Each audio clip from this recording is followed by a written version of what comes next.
పిల్లలకు విద్యా ప్రోత్సాహకాలు 10లో వారి ప్రతిభ ప్రశంసనీయం. ప్రతిభను ప్రోత్సహించడమే లక్ష్యం. విద్యతోనే అపార ఉపాధి అవకాశాలు. జాతీయ జర్నలిస్టుల సంఘం కార్యదర్శి గంట్ల. సమాజంలో ఉన్నత విద్యతో అపారమైన ఉపాధి అవకాశాలు లభిస్తున్నాయని, అనేక మంది యువత కోరుకున్న రంగాల్లో మంచి అవకాశాలు అందిపుచ్చుకుంటున్నారని జాతీయ జర్నలిస్టుల సంఘం కార్యదర్శి, ఆంధ్రప్రదేశ్ వర్కింగ్ జర్నలిస్టుల ఫెడరేషన్ రాష్ట్ర నాయకులు, డాక్యార్డ్ అసోసియేషన్ గౌరవ అధ్యక్షులు గంట్ల శ్రీనుబాబు అన్నారు. శనివారం ఇక్కడ అక్కయ్యపాలెం జంక్షన్ వద్ద తన కార్యాలయంలో 10వ తరగతిలో ప్రతిభ చూపిన పలువురు జర్నలిస్టు పిల్లలకు గంట్ల శ్రీనుబాబు చేతుల మీదుగా విద్యా ప్రోత్సాహకాలు అందించారు. ఈ సందర్భంగా ఆయన మాట్లాడుతూ, ఈ ఏడాది 10వ తరగతి పరీక్ష ఫలితాల్లో ఎంతో మంది పిల్లలు అసాధారణ ప్రతిభ కనబరిచారన్నారు. 10వ తరగతి మార్కులు ప్రామాణికంగా తీసుకుని భవిష్యత్తులో మరింత ఉన్నతంగా రాణించాలని ఆయన ఆకాంక్షించారు.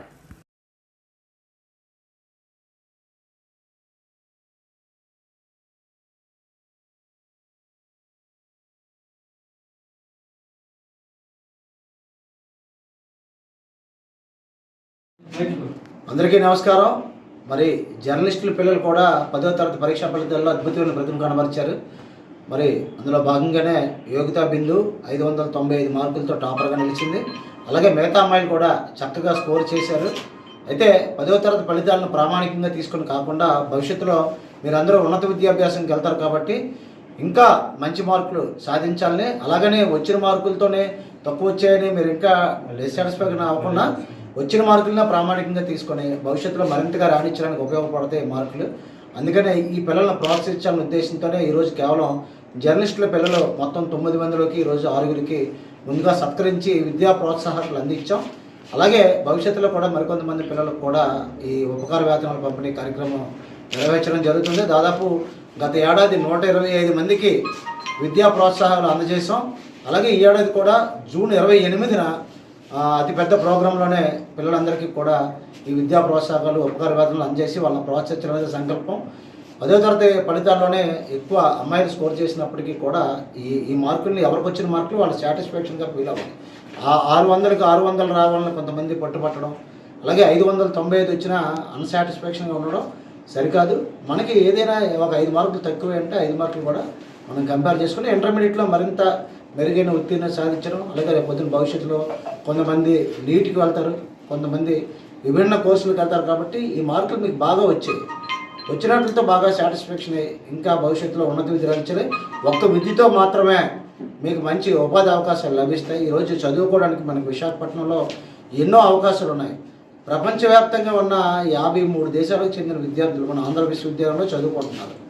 అన్ని ఇక్కడ విశాఖపట్నంలో లేదంటూ లేదు. కాబట్టి మీరు ఇక్కడే ఆంధ్ర యూనివర్సిటీలో ప్రత్యేకంగా కో ఎడ్యుకేషన్ ఉంది. అలాగే లేడీస్కి వేరు, జెంట్స్కి వేరు కూడా క్యాంపస్లు ఉన్నాయి. కాబట్టి మీరు పిల్లలందరూ కూడా చక్కగా తల్లిదండ్రులు సమన్వయం చేసుకొని మంచి ఉన్నత విద్యాభ్యాసం సాగించి వారి మీద ఆధారపడకుండా మంచి ఉపాధి అవకాశాలు ఈ పోటీ ప్రపంచంలో మనకి మనం ఎంతగా బాగా ఏదైనా కాంపిటేటివ్ ఎగ్జామ్లో స్కోర్ చేయగలుగుతామో అంత మంచి ఉన్నత ఉద్యోగం వస్తుంది. కాబట్టి ఎవరు కూడా దేనికి ఎట్టి పరిస్థితులు కూడా డిప్రెషన్కి లోన్ కాకూడదు. చిన్న చిన్న విషయాలకి ఒత్తిడి గురి అయిపోవడం, తల్లిదండ్రుల మీద ఒత్తిడి తేవడం కూడా చేయకూడదు. 1 మార్కు 2 మార్కులు తగ్గాయని కూడా ఫీల్ అవ్వకూడదు. చాలామంది కన్నా మనం బెటర్ పొజిషన్లో ఉన్నామని చూసుకోవాలి. మేము చదువుకున్నప్పుడు 300 రావడం 350, అప్పుడు 360 వస్తే ఫస్ట్ 87, 88లోనే 360 10th క్లాస్ ఫస్ట్. 360 వస్తే 300 రావడం కూడా పెద్ద గగనంగా భావించారు. ఇప్పుడు మీకు 600కి 595 వచ్చినా ఇంకా అన్సాటిస్ఫాక్షన్ ఉంటే అది కాదు. కాబట్టి దాన్ని ఇంకా మంచి మాకు బెటర్ మార్కులు వచ్చాయి. మిగతా స్టూడెంట్ల మీద అలాగైతే 500 వచ్చిన వాళ్ళు, 450 వచ్చిన వాళ్ళ పరిస్థితి ఏంటి? అందరూ పాస్ అవుతారు. కానీ అలా అని కాదు, మనం రాసిన దాన్ని బట్టి మనకి మంచి మార్కులు వచ్చాయి. మీరు మీ తల్లిదండ్రులకి గర్వకారణంగా నిలిచారు. ఈరోజు మిమ్మల్ని అందరినీ కూడా నేను కూడా పిలిచి మీ మెడలో కండువ వేసి మీకు ప్రత్యేకంగా విద్యా ప్రోత్సాహం అందజేసినంటే కారణం ఏంటంటే మీకు మంచి మార్కులు రాబట్టి ఇంకా చాలామంది ఉన్నారు. ఎందుకంటే మిమ్మల్ని ప్రోత్సహించాలి. ఈ ప్రోత్సాహం వల్ల మీలో మరింత స్ఫూర్తి కలుగుతుంది.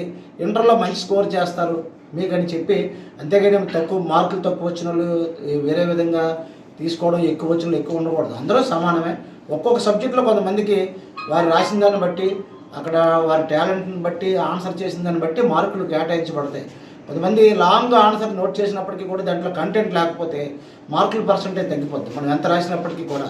కాబట్టి ఇటువంటి కీలకమైన ఎగ్జామ్స్కి వచ్చేసరికి పబ్లిక్ ఎగ్జామ్స్లో ఏంటంటే ఖచ్చితంగా మనం రాసే దాంట్లో కంటెంట్ ఉండాలి. ఫస్ట్ వర్డ్ నుంచి లాస్ట్ వరకు కూడా కంటెంట్ చూపించగలగాలి. ఆ కంటెంట్ చూపించగలిగితేనే మార్కులు 10కి 10 వేయగలుగుతారు. ఈరోజు 500 దాటి వచ్చిన మీ అందరూ కూడా ఎంతో మంచి కంటెంట్ రాయబట్టే కదా అన్ని మార్కులు వచ్చాయి. కాబట్టి మీకు అందరికీ కూడా మరోసారి ధన్యవాదాలు తెలియజేసుకుంటూ, ప్రత్యేకంగా జర్నలిస్టుల పిల్లలను అన్ని రంగాల్లో కూడా ప్రోత్సహిస్తాం. చాలామంది విదేశీ విద్యలో కూడా మా జర్నలిస్టుల పిల్లలు భలే రాణిస్తున్నారు. వారందరూ కూడా వాళ్ళ తల్లిదండ్రులకు ఈరోజు ఒక బాసటగా నిలిచారు.